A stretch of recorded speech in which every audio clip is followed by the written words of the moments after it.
What about assessments? Do you use assessments? Yes, I do use assessments. Not many, because I think less is more. A lot of the people who come to me, they've had it all. I mean, they've had Myers-Briggs, they've had Colby, they've had Gallup signature strengths. I mean, they have been tested and poked and prodded, and the last thing they want is a bunch more assessments. But I think that the two assessments that people love and that I almost always use are the VIA, the signature strengths, or however it's said, the VIA strengths, and the grit scale.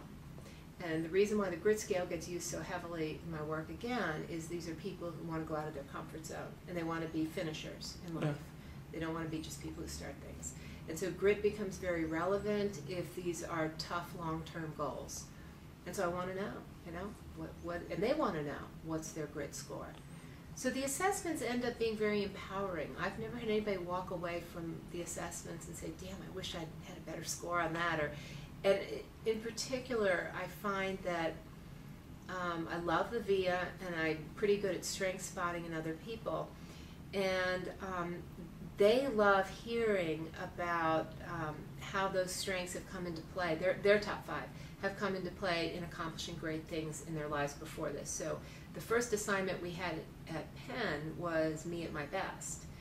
And that was, matching your strengths to one of your peak moments in life.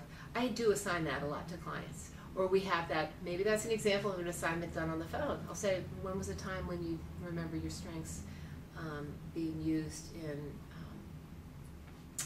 either getting something done or feeling one of those pivotal peak moments in life? And is there any other assessment? There's not an assessment I use on top of that, but there's a tool, and that's the best possible self-exercise. I use that a lot. So, but as far as going onto the internet and finding an assessment, those two are really it. So the VIA would take place during the first session then?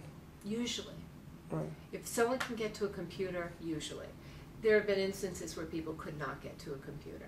But I would say since 2005, when I first became aware of it and started using it, most people take it within the first 3 sessions, if they can.